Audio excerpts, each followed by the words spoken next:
Okay. My little meatball on top of spaghetti, all covered with cheese. I lost my poor meatball when somebody sneezed.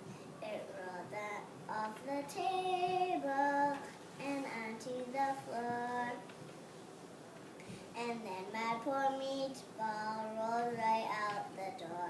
It rolled in the garden and under a bush. And then my poor meatball was nothing but mush. The mush was so tasty, as tasty could be.